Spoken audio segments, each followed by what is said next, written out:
So I think it's safe to say that the Werebear has definitely been boosted in terms of damage output as well as mobility in Project Diablo 2, and we're going to discuss that today. We have Hunger. It's been a rework skill that adds Deadly Strike, a lot of life stolen per hit, and faster run walk movement. And then you pair that with a boosting to damage and attack rating and reworked defense. It all basically adds up to a very powerful melee character that is a little bit of a glass cannon because of a very low health pool. We're going to discuss all of that in today's video. And a quick reminder, if you guys enjoy my YouTube content, I do stream it twice a week on Twitch. Link is of course in the description below. If you guys hit me with a follow, I'd really appreciate it. But guys, hope you enjoy this video. Let's jump in.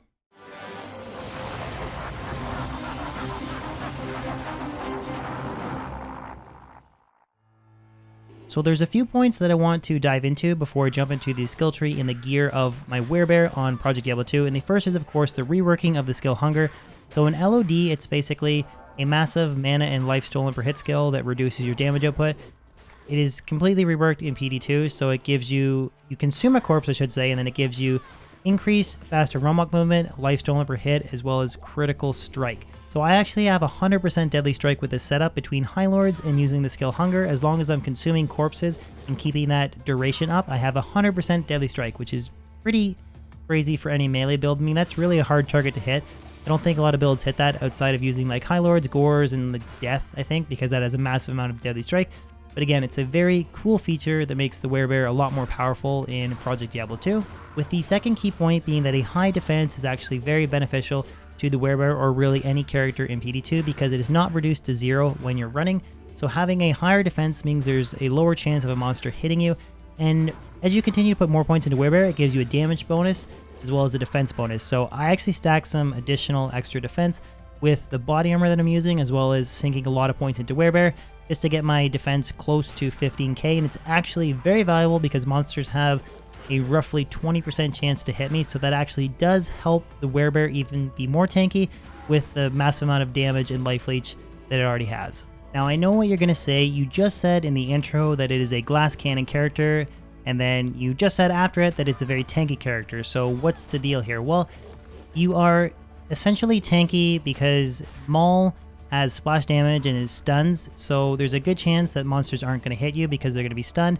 And then if they do get through that, there's a low percent chance to actually land a physical hit on you because you have a very high defense. Now, if they get through all of that, then you can probably take a decent amount of damage, especially if you're like amped or something, because you only have a 1500 life pool. I think that the Druid got nerfed a little bit too hard in my opinion for vitality, because like I hear when I'm streaming, you know, level 85, 90 Sin with like decent gear has like 16, 17, 1800 health, and I have a level 39 Lycanthropy and I only have 1500 health in Shapeshifting form. It's pretty rough out there with the Druid. So again, yeah, it's a tanky character until you actually get hit, and then you're a little bit of a glass cannon in my opinion. So the attribute distribution is pretty straightforward for the Shapeshifting Druid. It is basically enough strength to equip my gear, nothing into dexterity, and then everything else into vitality. Now I have 210 into strength, 103 into dexterity, again nothing in energy, and then 354 points into vitality, which is 1000 life before a shapeshift. Now 210 strength might seem a little bit high, but I do a lot of gear swapping, so if I want to pull off stone for maybe treachery for a quick pre-buff before I jump into Ubers, or if I want to switch T-Gods for Verdungos, there's a lot of strength loss and gain there between different items, so I just want to make sure I have enough to cover all of my bases with all the gear swapping. And then as far as my resistances go, I have 75 fire, 64 cold, 83 lightning, and 80 poison res. Now 64 cold, I mean it's not 75.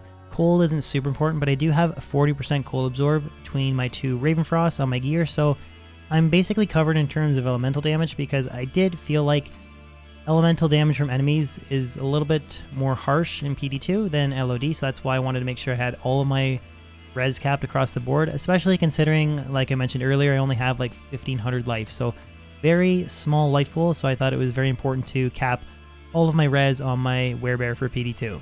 So for the skill tree, I have nothing invested into elemental, and then for summoning, I just completely maxed out Heart of the Wolverine because it is a lot of additional damage and attack rating buff to my character. So it's 195% damage and 200% to attack rating. I did not go the route of a summon Grizzly. I did experiment it with a little bit using Grizzly on stream, and it just felt really bad to me. I only had one hard point into it. It was like 2000 life, but it just died a lot, kind of like a horrible meat shield. So I feel like in order to have a very effective Summon Grizzly, you need to put a lot of points into it.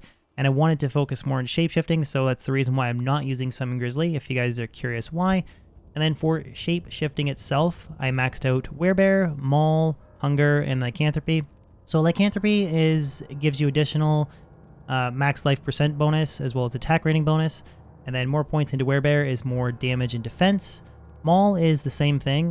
The stun duration does not increase, but the damage percentage does, as well as attack rating. So you should notice a lot of attack rating bonus, like 770% from Maul, and then I have 482 from Lycanthropy, and then I have Hunger here, which is the big rework skill, so it gives me 30% movement speed bonus for 30-second duration when I consume a corpse, and then I gain 77% critical strike and 12% life stolen per hit. So you pair the 77 crit strike with my High Lords, I have 100% deadly strike with this Werebear. So it's a very cool and powerful character.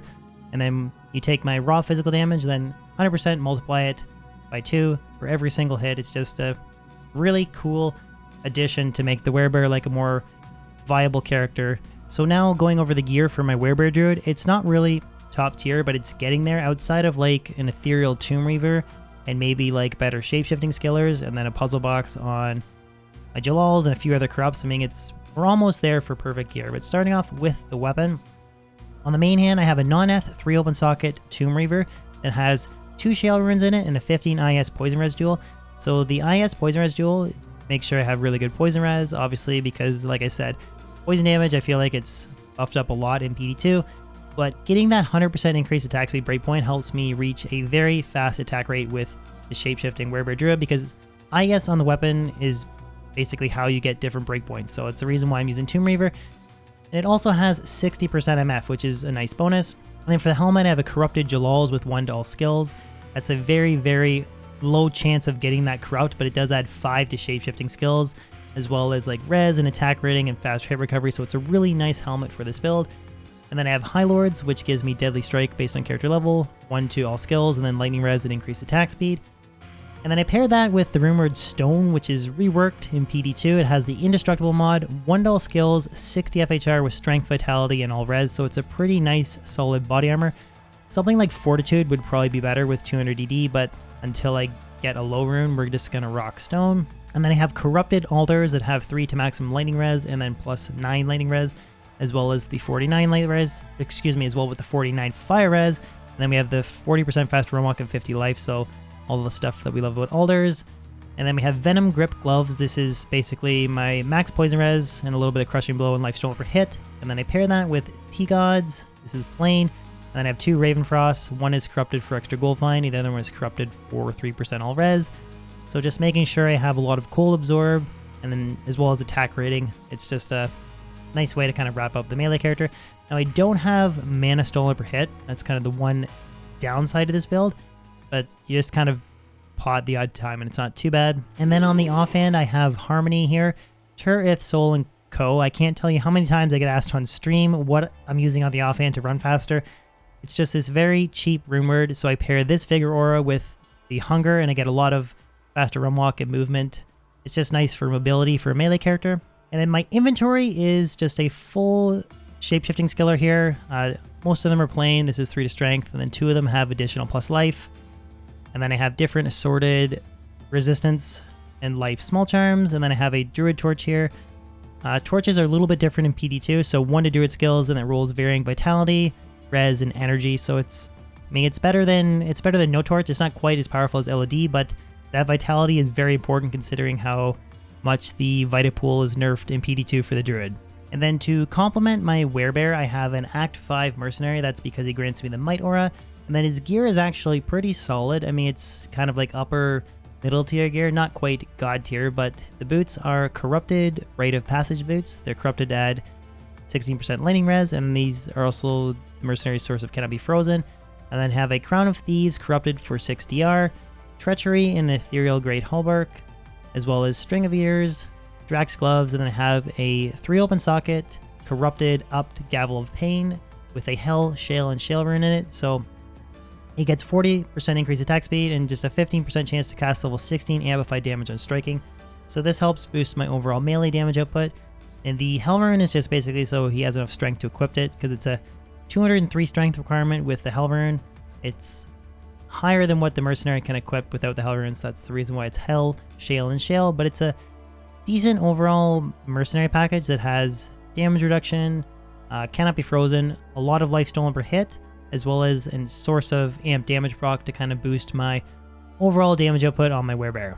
So now that I've covered the attributes, the skill tree, as well as the gear, I'll do an example Chaos Sanctuary run, and you guys can see what it's like just the Werebear completely decked out in PD2. Now I've said this before in stream, and I'm going to say it again in this video, I stand on the hill that the Vita nerf, I should say I'm going to die on the hill that the Vita nerf is too rough on the Druid for shapeshifting and all the gear that I have, level 39 lycanthropy. 1500 life seems rough when like Sins are running around with more than that, but again, I love everything else about the shapeshifting Druid though. So I toggle Harmony on and off. We just go back and forth, and we use Hunger to consume corpses.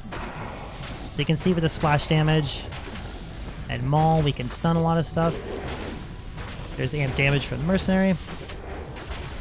And as long as I continue to consume corpses at a relative, at least like every 20 seconds, I can always keep that Harmony toggled on the offhand and have really good faster Romok movement, which is nice because mobility is kind of tough on, non-teleporting characters, but this kind of makes up for it.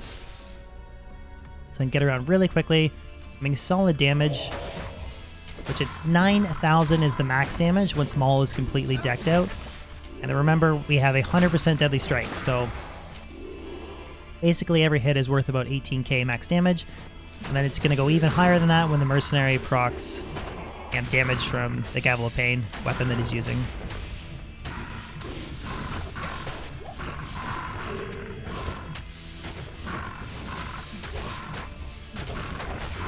So pretty solid clear speed, I think. I mean, it's going to be even better once I have something like Ethereal Tomb Reaver, if I can ever find one.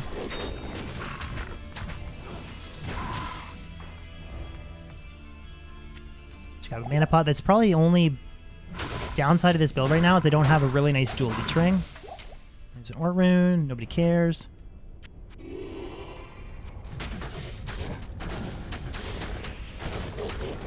So you always want to make sure that you're constantly consuming those corpses so that I have that 100% deadly strike. Because it is only a 30-second duration after I consume one. You can't consume undead corpses. So like these guys right here, these knights, I can't consume them, or the Stormcasters. The only thing that I can actually consume is the Demon Lords in the Chaos Sanctuary. Like I said, really good faster Romok movement, and when you have that Maul completely procced, a lot of damage. Just go in here and make Desace my bitch.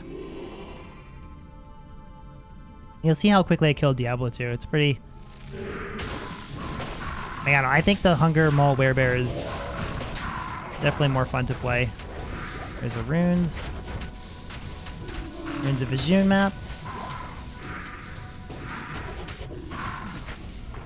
What are these? 3-2. Oh, Death Sentry. I don't know. Assassin players might hate me if that's really valuable.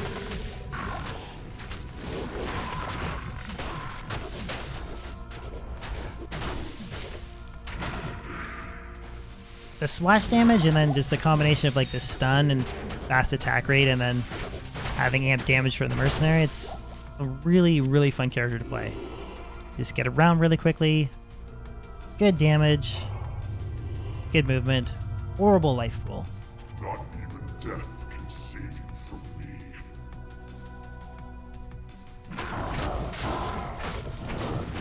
Hopefully we get amp damage proc for the Merc. There we go.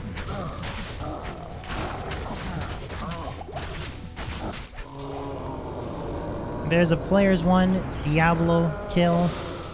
Well guys, there you have it. That wraps up today's video. Hopefully you guys enjoyed it.